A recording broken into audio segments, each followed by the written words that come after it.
3rd to 11th. Roger Clark's son, Matthew, was having a tough RAC baptism. He probably couldn't believe it when David Llewellyn caught up with him. The Welshman was... Gwyndaf had a word. Dialectic. What does that mean? I don't think I should say that in English. Malcolm Wilson had been in trouble from the very start of the day. His Ford wouldn't start in the overnight car park, but he was second fastest on 2 of the first 3 stages, promoting himself to 5th position. Flat crest 30, cut right max, and absolute left over crest 80. Flat left 70, turn fast, K left long. Flat right 40.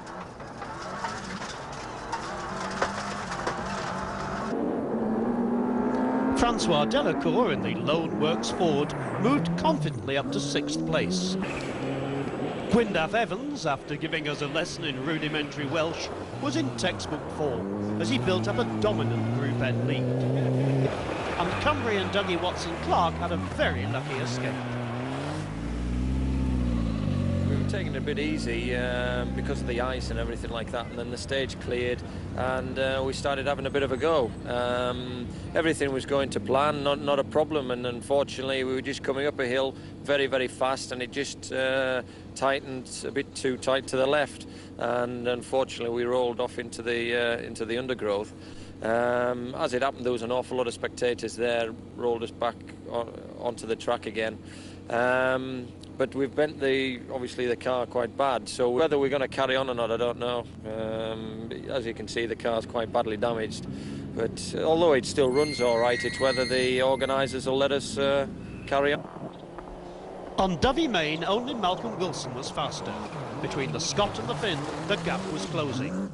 It was a day of massive improvement for Malcolm Wilson, growing in confidence and happily free of the mechanical problems that have followed him all season. Robbie Head in his Ford Escort Cosworth moved up to 10th, despite losing around 30 seconds after a spin close to the end of stage 14. Once again, the Welsh fans turned out for their old man, Gwyndaf Evans. He's come to grief on home territory in previous years, but this time things were working better for him.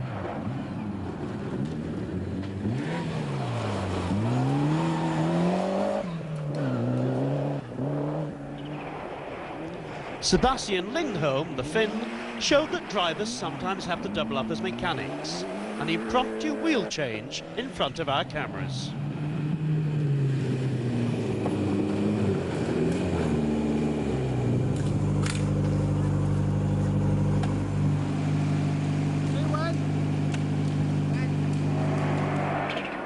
If there was a prize for streaking through the field, Paul Kirtley in his Ford would be in the running, jumping into the top 20 from a starting position of 59.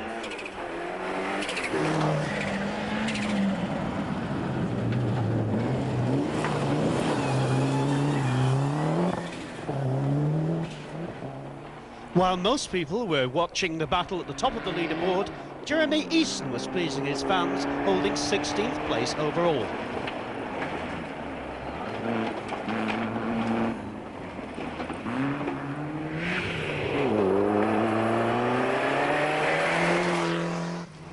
He was being chased by this man, Stephen Petch, in another Ford. I mean, it's not a bad position to be in 3rd as you come out of Wales, is it? No, if you'd asked me that before the start, I think I would have been quite happy with that. I wasn't happy with the performance on Sunday, but today's gone relatively well, quite steady. I think, you know, they had spin and that like everybody else, but we've managed to survive. But I mean, the conditions are just unbelievable. Haven't they been as bad as everyone's been talking about it? It's amazing. I mean, it's just, I can't believe it, really. I mean, it's just, you sit there and you're just waiting for things to happen. You're waiting for the bang, and you turn the steering wheel and nothing happens. You brake and the car goes quicker.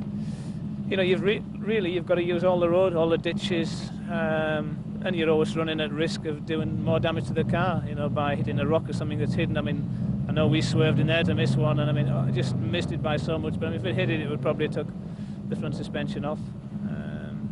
So I mean, when Cumbrian Malcolm Wilson, third overnight, surely expected better luck on the stages which are almost on his doorstep.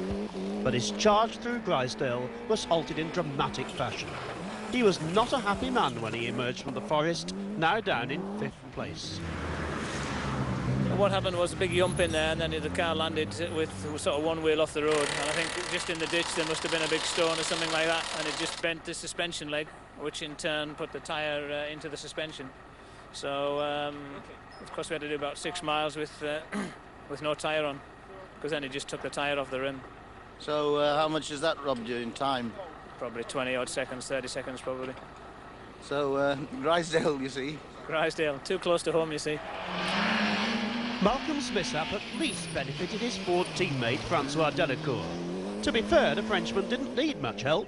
Competing in only his second RAC rally, he surprised all his rivals by clocking up his first fastest stage of the rally in Grisdale West of all places.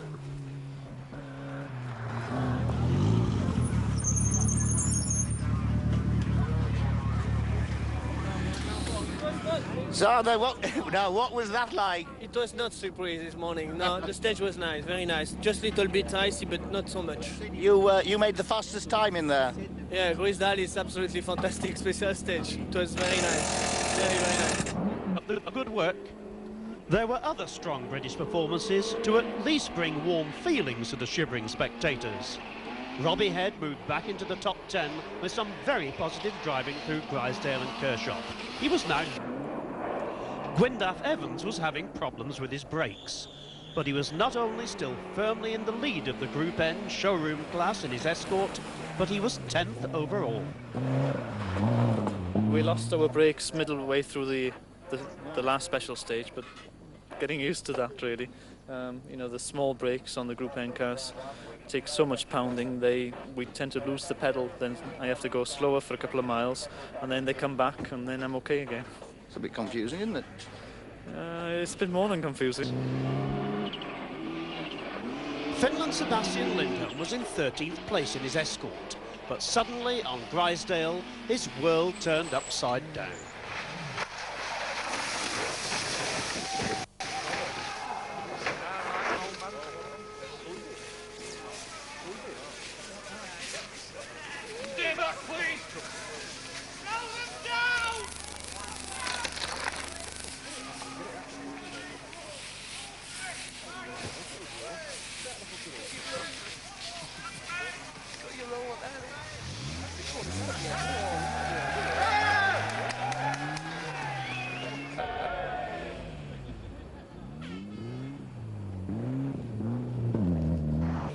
There were no fewer than and other jumps created by the off-road antics of the drivers. In the Group N showroom class, Gwyndaf Evans had a really excellent day. He was 13th overall, thanks to an amazing fastest time at Western, and tomorrow he will be at home in Wales. This is one car that proved both the point and the perils. Dougie Watson-Clark showing just how icy it was. Then Johnny Milner demonstrated the art of threading a rally car through 2 large trees.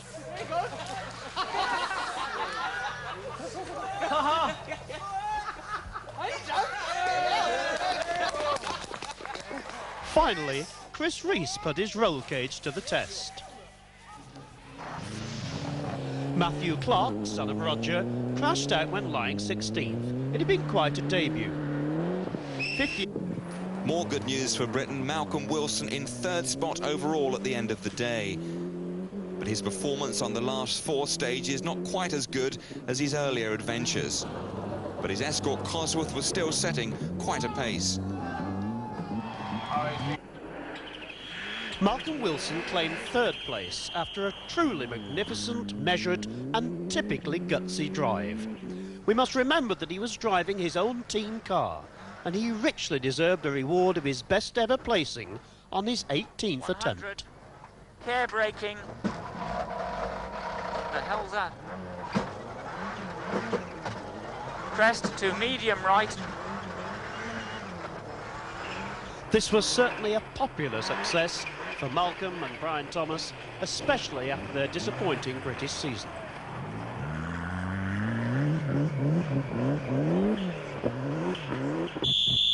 Cheerful Welshman Gwyndaf Evans finished 11th overall, just as he did last year.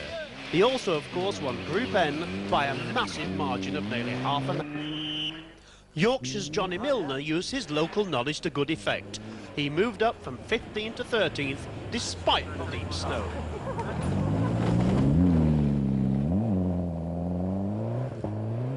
RAC Rally. Lichfield's Paul Dias will also be celebrating his best RAC performance tonight. He rounded off the top 20 in his Group N Sierra to make it 6 Fords, 4 Subarus, 3 Toyotas, 3 Mitsubishis, 2 Vauxhalls and 2 Skodas on the leaderboard. The fastest showroom in town.